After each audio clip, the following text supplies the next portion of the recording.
자, 우리 기도하고 시작합니다. 고마우신 아버지 하나님, 오늘도 저희들에게 이 귀한 만남을 허락하셔서 주님의 말씀을 함께 나눕니다.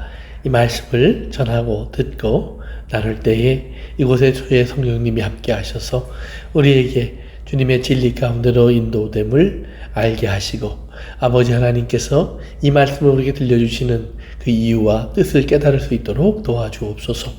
무엇보다 부족한 종, 주의 진리의 전달자가 되어서 주의 말씀을 바로 전할 수 있도록 성령님 오셔서 종의 입술에 주관자가 되시고 말씀을 채워 주옵소서. 예수님의 이름으로 기도합니다. 우리 마태복음 16장부터 20장, 마태복음 5장 16절부터 20절, 마태복음 5장 16절부터 20절 우리 같이 읽을까요? 시작. 이같이 너희 빛이 사람 앞에 비추게 하여 그들로 너희 착한 행실을 보고 하늘에 계신 너희 아버지께 영광을 돌리게 하라. 내가 율법이나 선지자를 폐하러 온 줄로 생각하지 말라. 폐하러 온 것이 아니요 완전하게 하려 함이라. 진실로 너희에게 이르노니 천지가 없어지기 전에는 율법의 1.1획도 결코 없어지지 아니하고 다 이루리라. 그러므로 누구든지 이 계명 중에 지극히 작은 것 하나라도 버리고 또 그같이 사람을 가르치는 자는 천국에서 지극히 작다 일컬음을 받을 것이요, 누구든지 이를 행하며 가르치는 자는 천국에서 크다 일컬음을 받으리라. 내가 너희에게 이르노니 너희 의가 서기관과 바리새인보다 더 낫지 못하면 결코 천국에 들어가지 못하리라. 아멘. 아멘. 네, 지난 시간부터 우리 빛과 소금에 대한 말씀을 드렸는데요. 빛과 소금. 그러면 여기서 이제 빛과 소금이라고 말을 했을 때, 빛이 누구고 소금이 뭐냐 그랬을 때 빛과 소금은 너희라고 그랬죠. 너희는 그랬죠. 그러면 여기서 너희는 누구를 가리키는 걸까요? 주님의 자녀들. 주님의 자녀들. 그러니까 여기서 예수님이 말씀할 때는 이제 제자들이겠죠. 제자들. 그러니까 그래서 성경을 여러 번 읽어보시면, 특별히 사도행전에 보면 예수님을 믿는 사람들을 제자들이라는 말로 많이 표현을 했습니다. 왜냐하면 그 당시에 이제 예수님을 랍비, 즉 선생님으로 이제 많이들 불렀어요. 그래서 랍비들이 이제 항상 보면 그들을 따르는 제자들이 있었습니다. 그래서 이제 크게 그 당시에 가말리엘을 따르는, 이제 미국으로 말하면 하버드 대를 따르는 사람들하고, 그 다음에 예일대를 따르는 힐랄파, 이렇게 두 개의 파가 있었어요. 그 중에서 바울은 이제 가말리엘을 따르는 그쪽에 계통 사람이었는데, 그러니까 이런 훌륭한 두 스승 밑에 이제 여러 이제 학교들이 생기고 분교들이 생기면서 제자들이 만들어진 것처럼 예수님도 이제 일반적으로 이렇게 훌륭한 선생님으로 보는 경향이 있었기 때문에 주변의 사람들이 예수님을 믿는 사람들을 이제 예수님의 제자들이다 이렇게 많이 불렀어요. 그러다가 이제 여러분이 사도행전을 읽어보면 안디옥이라는 곳에 이제 복음이 전파되고 거기에 교회가 세워지는데, 거기에서 예수님의 제자들을 처음으로 크리스찬이라고 부르죠. 크리스찬이란 말은 그리스도의 사람들, 그리스도를 따르는 사람들이라는 말이에요. 그러면 여기서 크리스라는 말이 뭐냐면 메시아라는 말입니다. 메시아. 이렇게 해서 메시아를 따르는 사람들, 기름 부음 받은 그분을 따르는 사람들. 그래서 메시아라는 말은 기름을 부었다, 기름 부음이라는 말입니다. 그러니까 여기서 이제 그러면 기름을 부었다라는 것은 그러면 성경적으로 어떤 의미를 갖느냐? 성경적으로 기름을 부은 사람은 왕이다, 제사장, 그리고 선지자, 이렇게 이런 사람들을 이제 기름을 부었다고 그래요. 다른 말로 말하면 지도자입니다. 지도자들을 이제 하나님께서 기름을 부으셨다. 그런데 요거를 이제 영적으로 표현했을 때 이제 눈에 보이는 기름을 부었지만 이것을 하나님이 성령을 주셨다 이렇게 얘기하고 있어요. 성령을 주시고. 그러면 이제 여기서 성령을 주셔서 하나님이 이 지도자들을 통해서 하나님의 일을 하게 하셨는데, 그러면 이들이 해야 될 하나님의 일이 뭐냐? 이것이 선한 일입니다. 선한 일이요. 그래서 우리 이사야서를 한번 찾아보겠습니다. 이사야서 11장 한번 가보세요. 구약성경 이사야서 11장.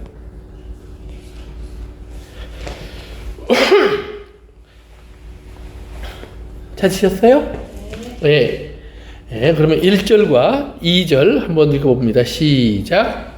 이스라엘 줄기에서 한 쌀이 나며 그 뿌리에서 한 가지가 나서 결실하고 그에게 여호와의 영, 곧 지혜와 총명의 영이요 무력과 재능의 영이요 지식과 여호와를 경외하는 영이 강림하시니. 아멘, 아멘. 그래서 이제 우리가 구약에서 예수님의 탄생을 설명한 성경 구절 중에 아주 유명한 성경 구절 중에 하나죠. 그 중에 이제 이사야서 11장에 보면 예수님이 오셔서 어떤 일을 하실 것인가라고 얘기를 하는데, 근데 그때 이제 2절에 보면 핵심이 뭐예요? 하나님이 영을 주셨다. 영을 주셨다. 영을 주셨다. 그래서 육체로는 이세의 줄기. 이세라는 말은 이제 다윗의 아버지를 가리키죠. 다윗의 뿌리로부터 예수님이 이제 족보를 얘기하는 거예요. 예수님의 육체적인 족보는 다윗의 뿌리로부터 오는데, 그러나 중요한 것은 하나님의 영, 하나님의 영을 부어주셔서 하나님께서 일을 하게 하신다. 그런데 그러면 어떤 일을 하게 하시느냐? 이 일을 하게 하시는 거예요. 왕의 일, 제사장의 일, 그리고 선지자의 일. 근데 선지자의 일을 하시는데 거기 나오는 이제 2절에 보니까 공평과 공의와 정직으로 이렇게 나와요. 공의와 정직으로. 그러니까 공의라는 말은 뭐냐면, 우리 쉽게 말하면 요즘으로 말을 해도 이제 재판을 공평하게 한다 그런 말이에요. 재판을 공평하게 한다. 그 다음에 정직하다라는 말은 이제 여러분이 상거래를 생각하시면 돼요. 상거래를 생각하시는데, 이제 옛날 적으로는 이제 이런 식으로 이렇게 양쪽에다 무게를 올려서 이제 무게가 같으면 요거 이제 100g입니다, 500g입니다. 요즘은 숫자로 나오지만 이제 그 당시에는 이제 무게 추를 놨다는 말이에요. 그런데 이렇게 보니까 내가 잘 아는 사람이 왔어. 그러면 이걸 올려놔요. 그런데 내가 모르는 사람이 왔어요. 그러면 똑같이 더 큰 거 올려놓는 것 같은데 속이 뭐예요? 텅 비었어. 네. 그러면 이 받는 사람은 이거 보고 똑같은 줄 알지만 사실은 훨씬 손해보겠죠. 그게 이거는 가르쳐서 이게 정직하지 않다 그러는 거예요.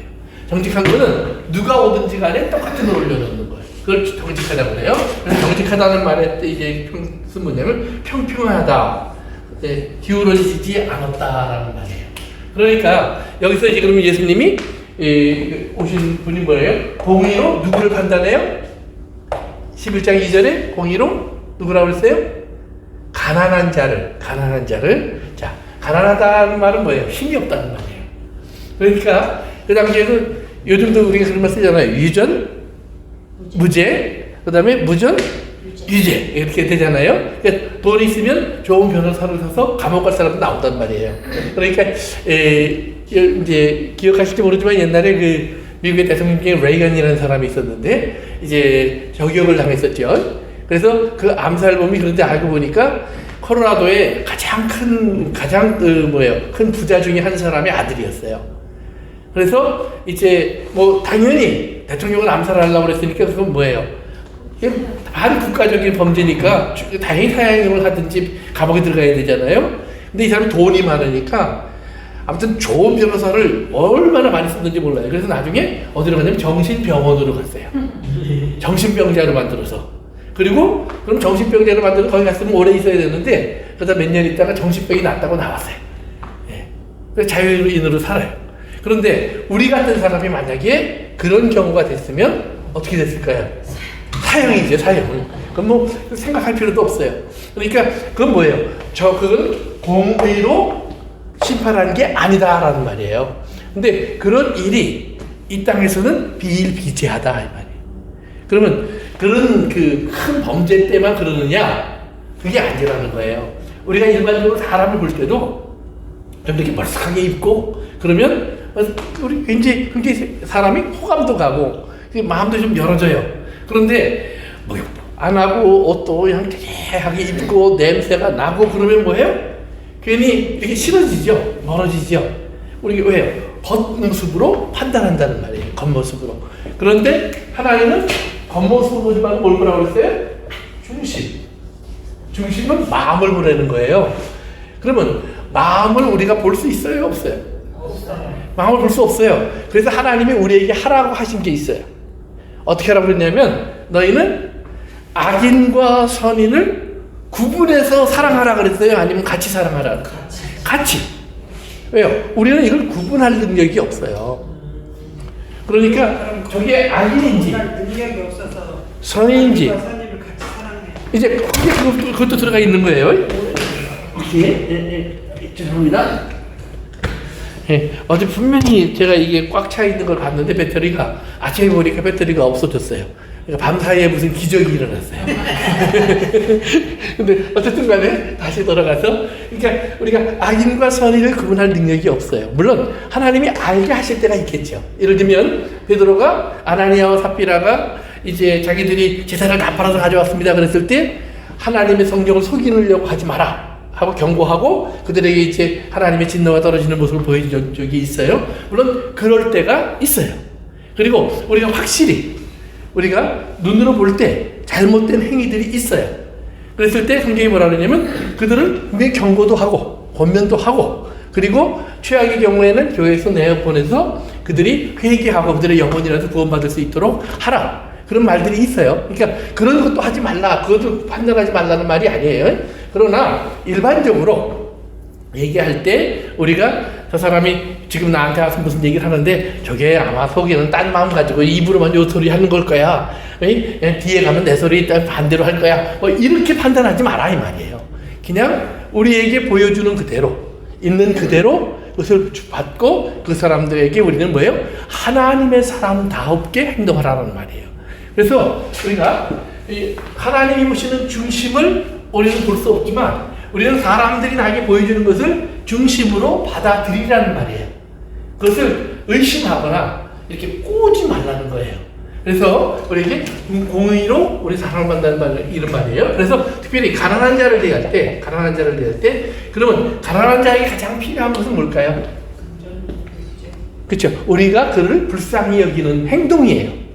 우리가 불쌍히 여기는 행동이에요. 그래서 공의라는 말은 우리가 보통 말하는 정의라는 말로도 번역이 되지만 똑같은 말이 구제라는 말로 사용이 돼요. 구제. 자, 그러면 구제한다라는 말은 어떤 뜻이냐면 그렇기 때문에 우리는 보통 구제할 때 어떻게 하냐면 이게 좀 불쌍히 보이고 내 마음이 막 슬퍼. 정말 얼마나 배가 고플까, 얼마나 추울까 이러면 움직여요. 예. 그런데 성경이 여기서 말하는 정의로운 구제는 그게 아니에요. 정의로운 구제는 뭐냐면 하나님이 우리를 대하신 것처럼 대하라라는 말이에요. 하나님이 우리를 대할 때 우리가 의로워서 우리를 하나님이 사랑으로 받아주신 게 아니죠. 그렇지? 하나님이 우리를 대할 때 우리는 죄인인데 우리가 아직 죄인일 때 하나님은 우리를 예수 그리스도를 보내셔서 하나님의 자녀인 것을 확인시켜 주시고 우리의 죄를 용서하시는 일을 하셨다는 말이에요. 그러니까 예수님을 주신 것이 뭐예요? 우리를 불쌍히 여기신 거예요. 그러니까 그 마음대로 그 마음을 가지고 우리도 구제해야 된단 말이에요. 그러니까 여기서 말하는 구제는 감정적인 것이 아니라 뭐예요? 이거는 하나님의 의로운 행동, 하나님의 의로우신 일을 우리가 함께 하는 거예요. 그러니까 하나님이 사람을 위해서 하신 모든 일이 의로워요.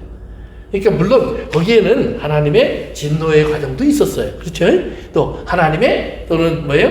어떤 이렇게 우리 마치 버려두신 것 같은 그런 시간도 있었어요. 우리가 그것을 다 알 수 없어요. 그러나 궁극적으로 우리가 아는 것은 뭐냐면 이런 모든 과정 속에서 하나님이 우리에게 결국은 예수님을 주셨고 예수님을 통해서 우리를 구원하시는 일을 하셨다는 사실이에요. 그렇다면 우리의 삶도 우리가 예를 들면 아이들을 키울 때 보시면 그래요. 때로는 야단도 치고 때로는 막 그냥 안 해야 될 그런 좀 심한 말도 하고 그렇지만 궁극적으로 보면 그 안에 뭐가 담기냐면 사랑이 담겨 있는 거예요. 부모는 당연한 거예요. 그러니까 사랑하지 않으면 안 할 이야기였어요. 사랑하지 않았으면 관심도 두지 않을 사람이었어요. 그러나 사랑했기 때문에 비록 말은 이상한 말이 나갔지만 그러나 그것은 사랑했기 때문에 나갔던 말이란 말이에요. 그러니까 궁극적으로 그 사랑은 그럼 어떤 일을 만들어냈느냐? 내가 그를 위해서 뭐예요? 헌신하고 희생하고 나를 내주게 되어 있단 말이에요. 내놓게 되어 있단 말이에요. 그것처럼 똑같은 거예요. 그러니까 하나님께서 하신 모든 일 속에서 우리는 결국은 하나님의 사랑이 무엇인가를 보는 거예요. 그것처럼 우리가 예수 그리스도의 사랑으로 우리가 이 땅에서 빛과 소금이다 라는 말을 했을 때 우리는 빛과 소금이라는 말을 하나님과 떨어뜨려서 빛이 뭘까가 아니라 하나님이 빛이니까 우리가 빛이라는 얘기예요. 하나님이 소금이니까 우리가 소금이라는 말이에요. 그러니까 하나님 없는 인생을 생각해 보시면 돼요. 하나님이 없는 인생은 과연 어떤 인생인가? 거기에는 우리가 아무런 희망과 미래가 없어요. 생각해 보세요. 우리가 이 땅에서 100년을 살지 200년을 살지 그건 아무도 몰라요. 또는 50년을 살지 30년을 살지도 몰라요. 그러나 우리가 어떻게 보면 그건 진짜 잠깐이에요. 그 시간이라는 것은 결국은 하나님이 안 계시면 내가 어디서부터 왔을까? 그러면 이 땅의 과학이나 사람들이 알 수 있는 모든 것의 뿌리는 결국은 뭐냐면 우연이에요. 우연. 그래서 세상이 말하는 햇빛, 행복이라는 말은 해프닝에서 와요. 이 해프닝이라는 말은 뭐냐면 일어난 일이 생겼다 이 말이에요. What happened? 그러잖아요. 미국 사람들이 무슨 일이야? 그러잖아요. 거기서 좋은 일이 생기면 해피해요. 그러니까 세상에 말하는 해피는 일과 관련이 있어요. 어떤 일이 일어났느냐. 그러나 하나님이 말씀하시는 행복, 해피, 블레싱은 이건 블레싱이라고 그래요. 그래서 똑같은 단어를 블레싱으로 번역을 합니다. 그래서 아싸리 이런 단어를 쓰는데 이 블레싱이라는 것은 뭐냐면 하나님과의 관계에서 하나님이 누구시고 내가 누구냐에 의해서 만들어지는 거예요. 그러면 세상이 알고 있는 것은 우연 속에서 사람이 만들어졌다 이렇게 얘기하는 거예요. 그러면 죽음으로 말미암아 사람은 왜 또 다른 해프닝으로 돌아가는 거예요. 그러니까 그 뒤에 그럼 뭐가 있느냐? 이것을 그래서 미국 사람들은 해프닝이라는 말을 우연이라는 말로 써요. 우연. 이게 우연히 일어나는 일이에요. 의도적으로 일어난 일이 아니에요. 그러니까 우연히 이제 우리가 불교식으로 얘기하면 우연히 내가 그래서 인정을 받아서 열반에 들어갈 수도 있지만 우연히 잘못되면 벌레가 될 수도 있다 이 말이에요. 그것이 불교에서 바라보는 세계관이에요. 거긴 우연이 항상 포함되어 있어요. 그러나 하나님의 블레싱이라는 말은 뭐가 있냐면 여기서 하나님 먼저 relationship, 관계를 얘기하대요. 너는 누구고 나는 누구냐. 그러니까 내가 누구냐? 내가 너를 만들었다. 그러니까 우리가 이 땅에 우연히 온 것이 아니라 나를 만드신 하나님의 의지 속에서 왔다는 말이에요. 그 다음에 우리가 그러면 어떻게 가느냐? 돌아갈 때도 마찬가지예요. 돌아가는 것도 우리가 우연히 어디론가 갈겠지 이것이 아니라 분명히 길이 있다는 말이에요. 그래서 천국과 지옥, 하나님의 집과 하나님의 집이 아닌 그것은 영원한 죽음의 세계, 이 둘로 나누어진다라고 하나님이 그것을 분명히 얘기하시는 거예요. 그러니까 결과가 있고 원인이 있고 결과가 있는 것처럼 시작이 있고 끝이 있다는 말이에요. 어디론가 가게 되어 있다는 거예요. 그러니까 하나님께서 그런데 우리에게 뭐예요? 블레싱이란 말은 뭐냐면 너는 나와 어떤 관계인 줄 알지? 내가 누구지? 아버지. 그러면 넌 당연히 내 집으로 돌아오겠지. 이게 하나님 말씀하시는 거예요. 그러니까 우리는 하나님 앞에서 우리가 빛과 소금이 됐다는 말은 뭐냐면 그렇기 때문에 하나님이 계신 것과 하나님께 가는 길이 무엇인가 그리고 하나님의 계신 것을 아는 사람은 누구인가를 보여주는 것이 빛이에요. 그러면 하나님이 누구신가를 보여주는 것을 성경은 예수님이 나를 본 자는 그랬어요. 그러니까 예수님처럼 살면 하나님을 보여주는 거예요. 그런데 이제 우리는 문제가 뭐냐면 어떻게 예수님처럼 살아요, 그렇죠? 근데 사실 예수님이 사신 것을 보면 예수님처럼 사는 것이 그리 어려운 것도 아니에요. 왜? 우리가 사는 인생을 그대로 사셨어요. 예수님도 애기셨고 청소년기를 보내셨고 그리고 장년기가 되기요. 그리고 그 사역 사신 과정을 보면 자세히는 안 나와 있지만 어려서 피난살이 하셨고 그렇죠? 그 다음에 죽이려는 사람들 막 어려운 일들이 많아서 굉장히 어려운 가운데 잘 모르는 산동네에 가서 사셨고 그리고 그 당시의 환경이라고 하는 것이 이방인들, 로마가 유대인들을 지배하고 있을 때니까 하루하루가 굉장히 먹고 살기가 힘든 시간을 보내셨고, 그리고 장성에서 하나님의 일을 시작하셨을 다음에도 뭐예요? 환영하는 사람들 속에서 와 이렇게 아니라 한편으로 환영받는 사람이 있었지만 기성, 힘을 가진 사람들, 능력이 있는 사람들, 또 권세가 있는 사람들로부터 끊임없이 반대, 어려움을 겪었고 결국은 그들에 의해서 죽음에까지 던져졌다는 말이에요.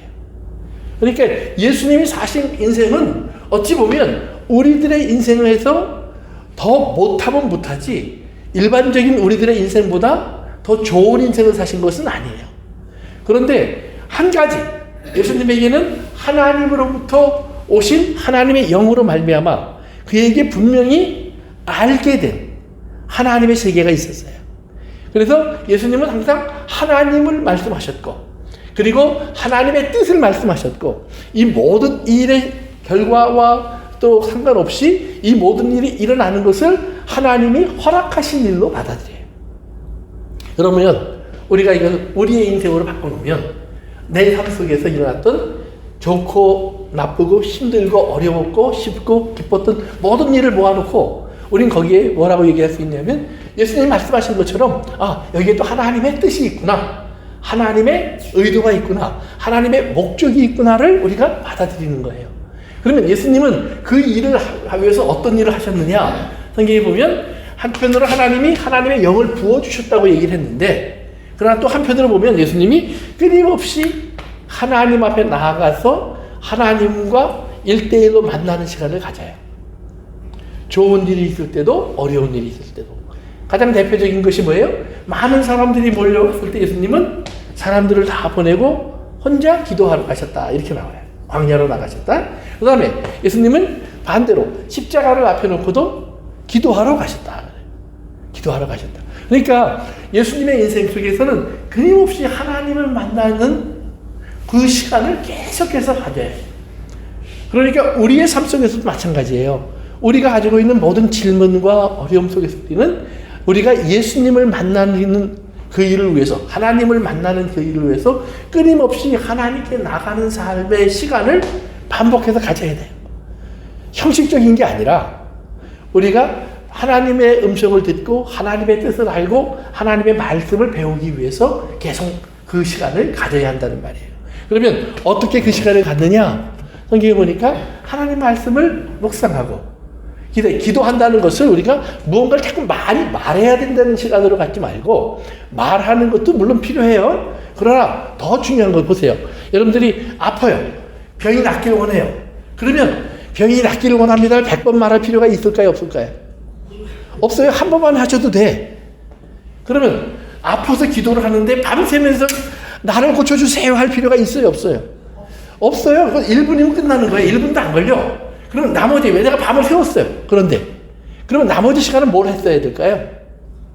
뭐 쉽게 말하면 책상 저쪽에 말하면 마음을 입었던가?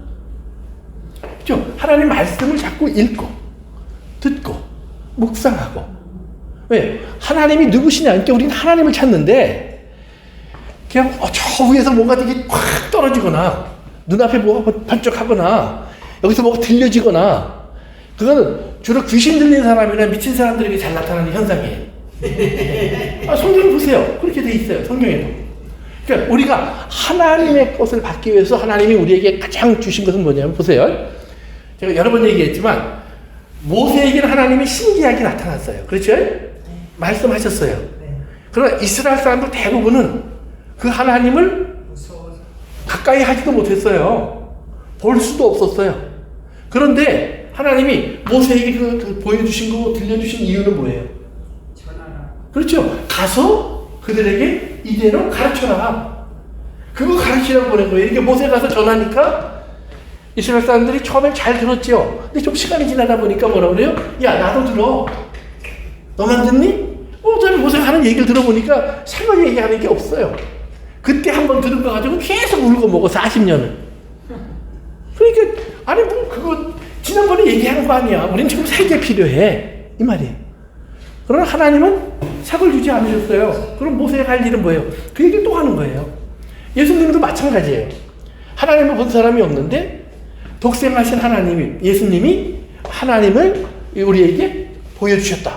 요한복음 1장에 나오는 말이잖아요. 근데 그 보여주신 예수님을 통해서 하나님은 어떻게 보였냐? 은혜와 진리더라 이 말이에요. 은혜와 진리더라. 그러니까 은혜와 진리의 하나님을 예수님은 보여주심으로 말미암아 예수님의 일을 하는 거예요. 그러면 예수님이 그 일을 위해서, 그 하나님을 보여주기 위해서 계속해서 하신 일이 뭐예요? 가르치신 일이에요. 두 번째는 하나님의 능력을 보여주신 일이에요. 그러면 우리 그렇게 생각해요. 예수님이 하나님의 능력을 보여주셨으니까 그러면 오늘도 우리가 능력을 보면 하나님을 믿겠구나. 아니에요. 이걸 잘 구분하셔야 돼요. 예수님을 통해서 하나님이 마치 모세가 하나님 말씀을 전할 때 이게 내가 모세를 통해 너에게 하는 말이야. 이걸 증명하기 위해서 하나님이 하신 기적들이 있어요. 광야에서도. 반대했던 사람들이나 말을 듣지 않았던 사람들 가운데 죽은 사람도 있고 여러 가지 재앙이 떨어지기도 했고 무서운 일이 일어나기도 했어요. 반대로 만나가 오기도 했고 메추라기가 날라오기도 했고 치료의 역사도 있었어요.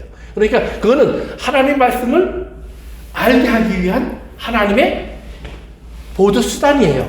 그러나 일단 말씀을 받았으면 그 다음에는 굉장히 긴 시간 별로 기적이 없어요. 뭐만 있어요? 말씀만 있어요.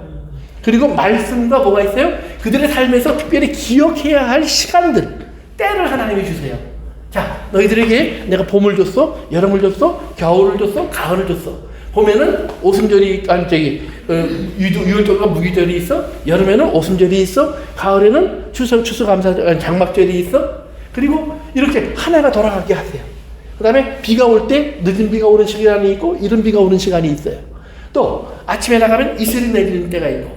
그러니까 이런 것을 통해서 하나님은 누구나 다 겪는 건데 이스라엘 사람들에게 그걸 통해서 너희가 이거 기억나지 계속 기억하라고 하시는 거예요. 예수 믿는 우리에게도 하나님, 예수님 뭐라 그랬어요? 기억해라 그랬죠. 뭘 하면서? 만찬. 그렇죠. 예수님이 이걸 행하면서 내가 올 때까지 나를 기억해. 근데 그걸 언제 하라고 그랬어요? 할 수만 있으면 매일 하는 건 좋겠지.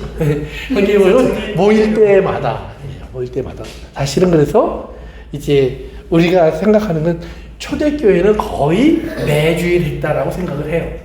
매주일. 그런데 이제 이게 시간이 지나면서 형식화되니까 종교 개혁을 일으키면서 어떤 그룹은 그걸 다 영적인 거야 하지 말자 이렇게 하는 사람도 있고 어떤 사람들은 그냥 1년에 몇 번만 하면 돼 한 사람도 있고 그러나 대부분의 교회는 갈비니즘 뭐 이런 사람들은 다 일주일에 한 번씩은 했어요. 대부분의 교회는. 그런데 이게 또 시간이 지나면서 그게 또 없어졌어요.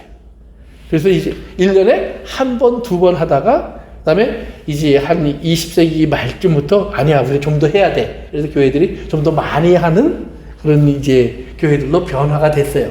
그렇지만 아직도 거기에 대해서 큰 의미를 주지 않는 개신교회들은 많아요.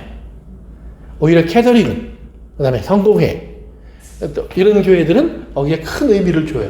루트란 교회 성공회 캐톨릭 거기는 오히려 큰 의미를 줘요. 그래서 그걸 아주 중요하게 해요. 그러니까 설교는 없어도 그건 꼭 해요. 근데 반대로 개신교회는 이건 안 해도 설교만 하면 된다는 생각을 많이 가져요. 그래서 여기 이제 차이가 있는데 우리가 꼭 기억하셔야 돼요. 하나님이 예수님을 통해서 이걸 행하면서 기억하라라고 하신 일이 있다는 사실을 우선 꼭 기억하시고요. 그 다음에 우리가 그래서 그걸 기억하면서 그러면 뭘 하는 거냐? 예수님이 뭐라고 하시냐면 내가 죽은 것과 부활한 것과 다시 올 것을 그것을 우리가 기억하고 기념하는 거예요. 그래서 우리 신앙생활 속에서 하나님께서 이스라엘 사람들에게 주신 그런 표적처럼 우리에게도 주신 것들이 분명히 있다는 것을 알고 우리가 생각하는 거예요. 그래서 예수님을 통해서 하나님께서 우리 그다음에 또 말씀을 주실 때도 마찬가지예요. 말씀을 주실 때도 보면 예수님이 우리에게 많은 말씀을 주셨는데 예수님이 하시는 일을 통해서 표적을 통해서 그 말이 하나님이 하시는 일이라는 말씀이라는 것을 증명해 줘요. 그런데 예수님의 죽음으로 가면서부터 그 일이 거의 없어지기 시작해요. 사도들도 마찬가지예요. 처음 시작할 때 기적이 많이 일어났어요. 그런데 시간이 지나면서 어떻게 돼요? 없어지기 시작해요. 그리고 뭐가 만들어져요? 성경이 만들어져요. 아주 중요한 변화예요. 교회 역사에서. 보세요. 기적이 계속 있다면 성경의 의미가 없는 거예요. 왜? 우린 그걸 보고 자꾸 하나님이라고 할 테니까. 그런데 바울이든 베드로든 예수님의 제자들이 계속해서 보여준 게 뭐냐면 저들이 나가서 말씀을 처음 전할 때 하나님께서 그래 예수님이 한 일이 저들이 계속 하는 거야 라고 하는 것을 보여주신 거예요. 심지어 성령이 오는 것도 보여주셨어요. 그렇죠? 그런데 이제 시간이 지나면서 여러분 보세요. 시간이 지나면서 성경에 보면 기적이 사라지기 시작해요. 이적이 보이지 않기 시작해요. 그리고 대신 뭐가 나와요? 바울이 쓴 글, 베드로가 쓴 글, 마태가 쓴 글, 누가가 쓴 글, 글들이 남아요. 그래서 하나님 말씀이 우리에게 남아요. 그래서 초대교회 이제 그 한 AD 100년이 지나면서부터요. 그 다음에 이제 우리가 이제 교부 시대, 즉 이제 뭐 어거스틴이라든지 뭐 그 순교했던 누구죠? 저스틴이라든지 이런 여러 가지 사람들의 그 AD 한 100년부터 한 300년, 400년 사이에 그 시간을 우리가 초대 교부 시대라고 부르는데 교회의 아버지들 시대라고 불러요. 그런데 그 시대에 보면 기적이 없어요. 거의 없어요. 그리고 물론 하나님이 고쳐주신 사람은 그때도 있고 지금도 있어요. 그러나 그것이 우리가 처음 예수님 때처럼 사도들 때처럼 나타나지 않는다는 말이에요. 그리고 그냥 일반적으로 평평해요. 그러니까 예를 들면 성경에 그렇게 돼 있죠. 야고보가 쓴 글에 보면 너희 가운데 아픈 사람이 있느냐 어떻게 하라고 그랬어요? 그렇죠. 누구를 불러서 교회 장로들을 불러서 기도해라. 장로들은 기름을 바르고 기도해줘라. 자 그럼 보세요. 기름을 바르고 기도해줘라. 예수님이 그런 적이 있어요 없어요? 없어요. 예수님은 치료를 그렇게 하신 적이 없어요. 그러니까 이 말은 뭐냐면 기름을 바르고 기도해주라는 말은 하나는 기름을 발랐다는 말은 치료해주라는 말이에요. 그건 치료의 의미가 담겨 있어요. 그러니까 우리 요즘으로 말하면 연고를 바르는 거예요. 그러니까 연고를 발라주면서 의료적인 일을 하면서 그 다음에 기도해줘라. 네가 나았으니 일어나 걸어라. 이렇게 얘기한 게 아니에요. 하나님 이 사람을 고쳐주세요. 라고 기도해주라는 말이에요. 그러면 의인의 간구는 뭐예요? 힘이 있다고 성경이 말을 하는 거예요. 그래서 하나님이 그걸 들으시고 어떻게 응답하셨느냐? 그거는 난 사람도 있겠지만 안 난 사람도 있다는 말이에요. 다 나야 한다는 것을 얘기하는, 강조하는 게 아니에요. 하나님이 들으셨다는 말씀을 듣고 하나님이 나를 오늘도 긍휼히 여기시는구나. 나의 고통을 하나님이 살피시는구나. 거기까지예요. 그 다음에 어떤 이 결과가 오느냐는 문제는 그건 하나님에게 맡기는 거예요. 왜? 우리의 목적이 이 땅에서 천년 만년 사는 게 아니라는 말이에요. 우리가 이 세상에서 부귀 영화를 누리는 게 아니라는 말이에요. 우리의 목적은 뭐예요? 하나님과 동행하다가 하나님의 뜻을 우리가 맞췄을 때 우리 예수님께서 돌아가신 것처럼 우리도 아버지께로 가는 거예요. 그러니까 아버지께로 가는 시간을 기다리는 거예요. 그래서 이스라엘 사람들의 그 예화에 보면 그런 얘기가 있어요. 배를 타고 가는데 풍랑을 만났어요. 근데 두 명의 랍비가 거기 타고 있었는데 이제 풍랑이 와서 막 배가 뒤집어질 것 같으니까 한 랍비가 다른 랍비는 뭐 하고 있나 그래서 쫓아가 봤더니 막 춤을 추고 있는 거예요. 그래서 깜짝 놀라서 왜 이렇게 그러고 있냐고 그랬더니 아이고 곧 아버지를 만나셨는데 뭐 이러고 춤을 추고 있는 거예요. 그러니까 그 말을 듣는 순간 이 사람이 딱 깨달으려고 아이고 같이 춤 춥시다. 그리고 같이 춤을 췄다는 거예요. 자, 그러니까 신앙생활이 무언가를 우리가 알게 해주는 거예요. 신앙은 뭔가? 그러니까 우리가 풍랑을 잠잠케 하기 위해서 기도합시다. 물론 할 수 있어요.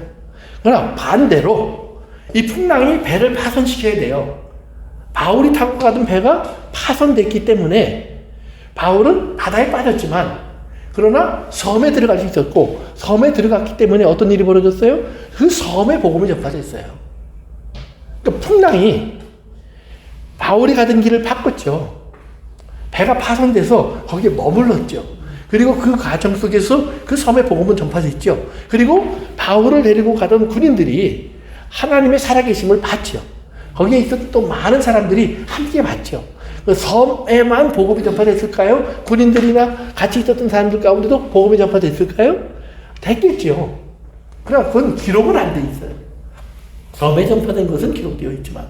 그런 다음에 바울이 그 다음에 얻은 페이블, 바울이 로마에 갔을 때 특별한 취급을 받은 내용들을 보니까 그 군인들의 힘이 작용한 것을 볼 수 있어요.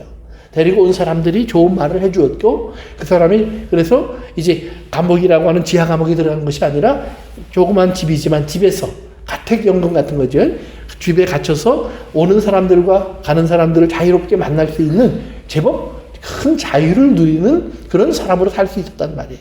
그 결과가 뭐예요? 계속해서 복음을 가르쳤다 그러는 거예요. 그런데 바울이 과거에는 감옥에 갇히면 감옥문이 열렸는데 이번엔 안 열렸어요. 결국은 바울은 죽었어요. 그러면 우리는 기적이 없어졌다? 아니에요. 기적이 필요했던 것은 말씀이 하나님께로부터 왔느냐를 증명하기 위해서 필요했던 거지만 이제는 말씀이 하나님께로부터 온 것을 바울도 알고 그리고 이제 주변의 교회들도 이제는 세워졌고 그렇기 때문에 복음을 모르는 사람들을 만났을 때도 이제 복음의 증거는 뭐냐면 기적이 아니라 하나님의 사람의 빛과 소금됨이에요. 그럼 빛과 소금됨을 오늘 16절은 뭐라고 얘기했냐? 선한 행실이라고 그래요. 선한 행실. 그러니까 우리의 선한 행실이 무엇인가를 그러면 이제 우리가 이해를 해야 돼요. 그 선한 행실에 대한 내용이 이제 다음 주부터 우리 공부할 거예요. 그래서 그 밑에 보면 율법에 나오는 내용들이 선한 행실이었다라는 얘기예요. 그러면 그 율법의 내용이 뭐냐? 그것은 그 밑에 보니까 뭐 살인하지 말라는 얘기 들었지, 너희가 뭐 이런 얘기 들었지, 저런 얘기 들었지. 그러나 성경은 이렇게 얘기하는 거야. 이게 하나님의 뜻이야. 그래서 예수님이 선한 일이 무엇인가를 우리에게 보여줘요. 그러면서 우리 하나님의 사람들의 선한 일은 적어도 바리새인보다 나아야 돼. 왜요? 우리가 하나님의 자녀면 에베소서 5장 1절 읽고 마칩니다. 에베소서 5장 1절입니다. 에베소서 5장 1절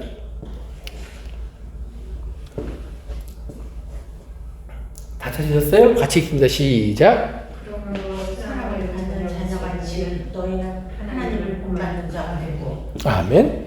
그러므로 그랬죠. 그 이제 앞에 4장에 나오는 이야기예요. 4장에 나오는 얘기는 하나님께서 이제 우리가 이 땅에 홀로 버려진 것이 아니라 하나님이 하나님의 리더들을 세워주셨고 목사와 교사와 전도자와 선교자와 또 사도들과 선지자들을 세워주셨고 그들을 통해서 하나님께서는 교회가 우리가 서로 상합하고 연결되어서 한 몸을 이루게 하셨다. 그런 얘기가 나와요. 그러면 한 몸을 이름으로 인해서 우리가 해야 할 일들이 무엇인가가 그 밑에 쭉 나와요. 그걸 선한 행실들이 나와요. 그리고 나서 이제 그걸 결론을 내리는 거예요. 그러면 그러므로 너희는 누구의 자녀예요? 그렇죠. 하나님의 자녀같이 즉 사랑받은 자녀예요. 사랑을 입은 자녀예요. 입은 자녀같이 뭐예요? 하나님을 뭐예요? 그렇죠. 본받는 자가 되라. 따라합시다. 본받자.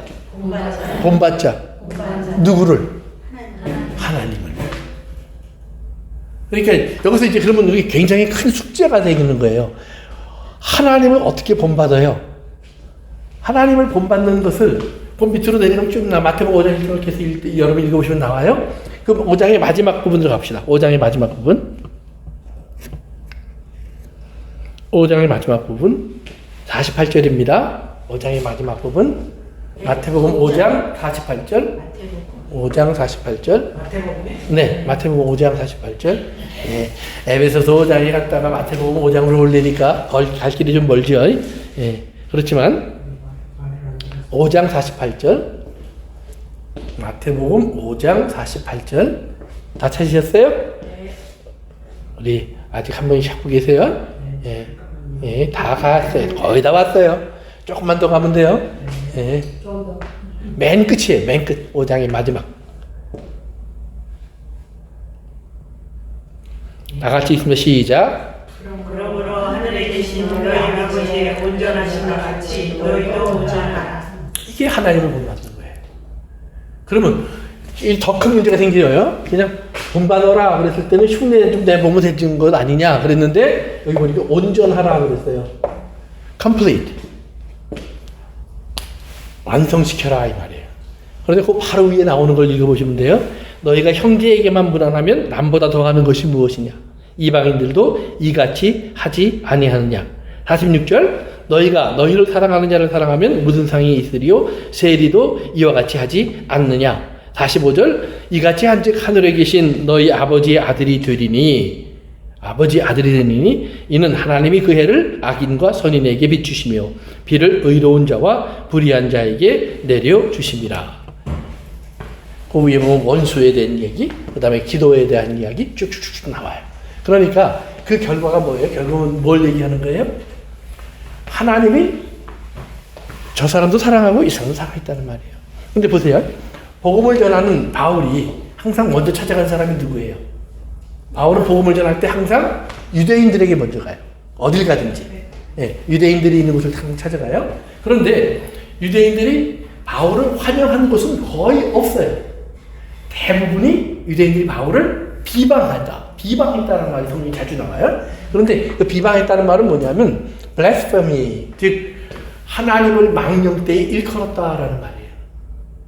지가 뭔데 하나님의 이름으로 용서를 선포하고 세례를 주고 지가 뭐야? 하나님의 법은 유대인들에게만 준 것인데 심지어 바울은 이방인들에게도 하잖아. 이런 식이에요. 그랬을 때 오히려 예수님은 그 당시에 예수님이 이 땅에 오셔서 바리새인들을 가리켜서 뭐라고 그러냐면 너희는 외식하는 사람들이야. 즉 하나님을 믿는 흉내는 잘 내는데 하나님은 없어 이 말이에요. 너희 안에 하나님이니 아니면 너희밖에 없니 이 말이에요. 그러니까 너희는 너희밖에 없어. 그러니까 율법을 그렇게밖에 못 보는 거야. 그러니까 도덕적인 사람이 되는 거예요.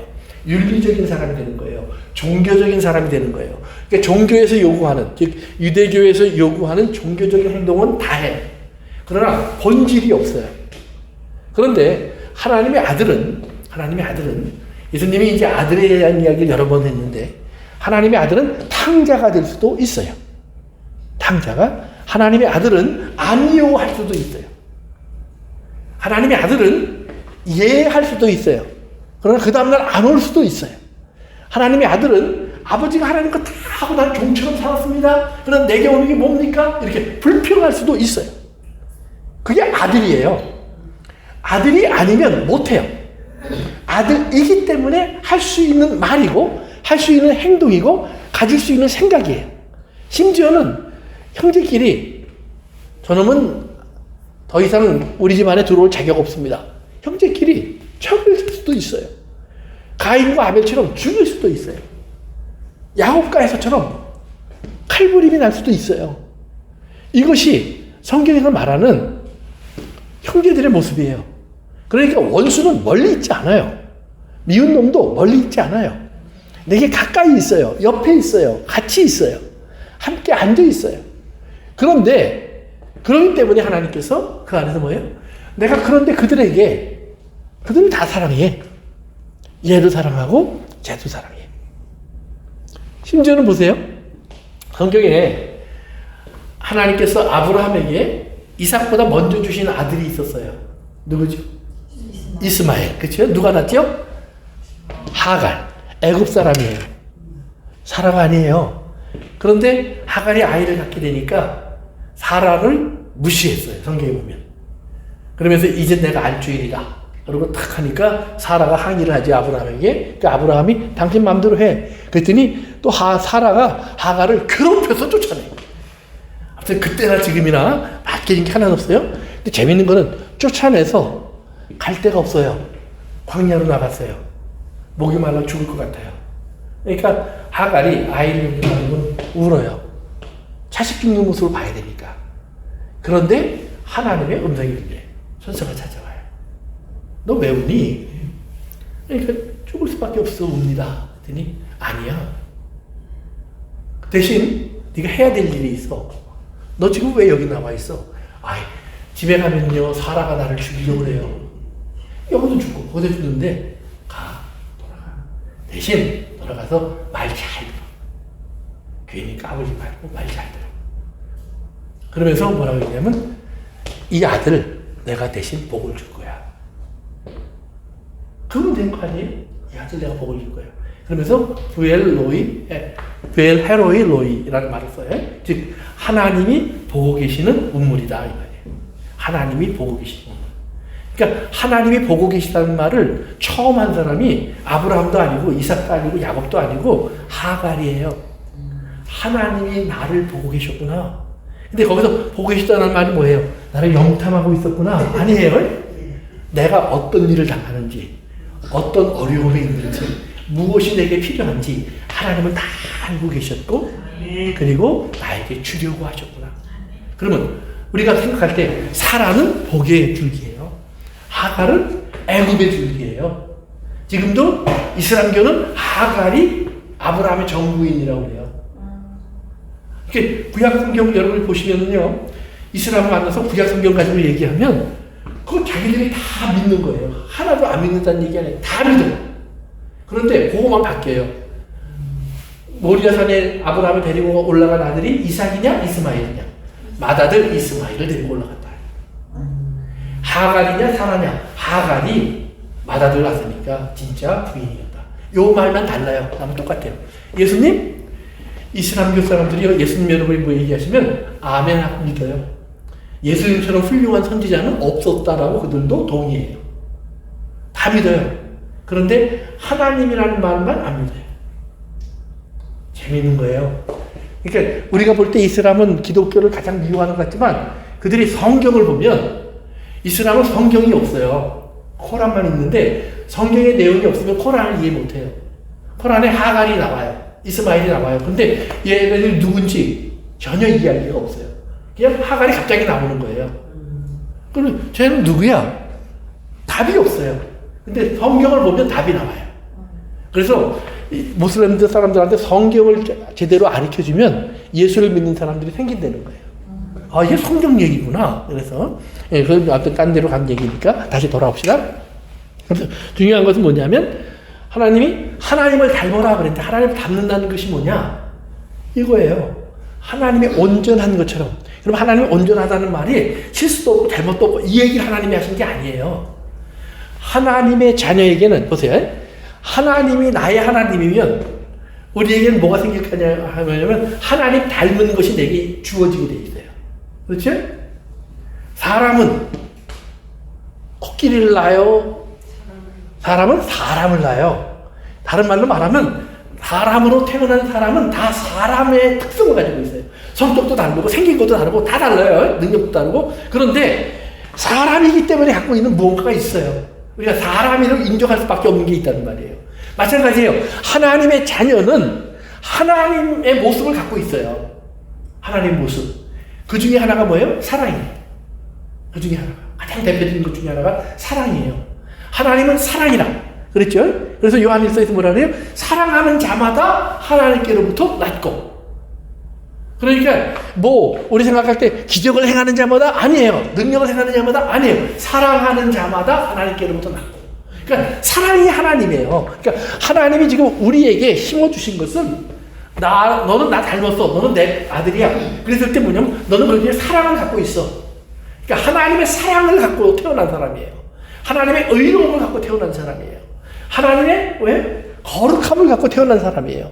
그러니까 하나님이 우리에게 하라. 사랑하라, 거룩하라, 완전하라 이렇게 명령하신 걸 들어보면 네가 원래 그런 사람이야 이 말이에요. 우리는 사랑이 안 되는데 사랑하려고 애쓰잖아요. 근데 그게 잘못된 거예요. 나는 사랑을 갖고 있구나를 아셔야 돼요 먼저. 그리고 사랑을 갖고 있는데 왜 사랑이 안 될까? 훈련을 잘못 받은 거예요. 그러니까 군인들을 내가 이렇게 보면 항상 느낄 수 있는 게 이번에도 뭐 이제 계엄령이 나서 군인들이 왔다 갔다 하는 걸 봤는데 그 군인들 중에 상당수는 사회에 있을 때 총도 제대로 못 썼고 또 부보를 해도 10km도 못 뛰어봤고 이랬던 사람들이 대부분일 거예요. 그런데 그 안에 들어가서 훈련을 받다 보니까 변했어요. 그런데 변했는데 없는 게 만들어진 건 아니죠. 그 사람들이 훈련을 안 했기 때문에 없었던 거예요. 근데 해보니까 근육도 있고 그 다음에 뭐예요? 근력도 생기고 그 다음에 정신도 바뀌어지고 또 마음가짐도 변화되고 뭔가 달라지는 것이 생긴다는 말이에요. 그러니까 똑같아요. 우리는 내가 어떻게 사랑을 해? 사랑이 안 생기잖아. 사랑이 없잖아. 이 생각을 하는데 아니에요. 사랑이 이미 나에게 주어져 있어요. 사랑이 나올 수 있도록 훈련하셔야 돼요. 거룩이 나올 수 있도록 훈련하셔야 돼요. 완전함을 하나님 요구하시는 이 완전함을 내가 하나님이나 예수님이나 아니 나도 할 수 있다라는 사실을 받아들이고 그 다음에 거기에 맞추어서 나의 언어, 나의 생각하는 것, 나의 기도하는 내용 그리고 내가 표정 짓는 것 이거 하나하나 연습하셔야 돼요. 아나운서가 되면요, 가장 먼저 하는 것 중에 하나가 말하는 법을 훈련해요. 발음부터 다시 해요. 발음부터. 입 모양을 바꾸기 위해서 입에다가 그러고 하루에 막 10분, 20분씩 이렇게 와요. 그러니까 그거 바꿔치면 발음도 나오고 또 또박또박 말도 전달할 수 있는 능력이 생기는 거예요. 근데 누구나 할 수 있어요. 그 사람들만이 아니에요. 대부분은 안 하는 것뿐이에요. 신앙생활도 마찬가지예요. 누구나 가능한 것을 하나님은 하라고 하세요. 그러나 우리가 안 하고 싶어서 안 하는 거예요. 왜? 안 하는 게 익숙하고 편하기 때문이에요. 근데 그 편함은 죄라는 사실을 깨달아야 돼요. 네, 기도하겠습니다. 아버지 하나님, 오늘 우리에게 허락하신 이 시간을 함께 보냈습니다. 이 시간 우리에게 주신 하나님의 말씀이 우리의 마음과 생각 속에 머물러 있기를 원합니다. 성령님의 도움 속에 기억나게 되기를 원합니다. 아버지 하나님, 우리와 같이 하여 주셔서 우리를 이 한 주간 진리 가운데 거하게 하옵소서. 예수님의 이름으로 기도합니다.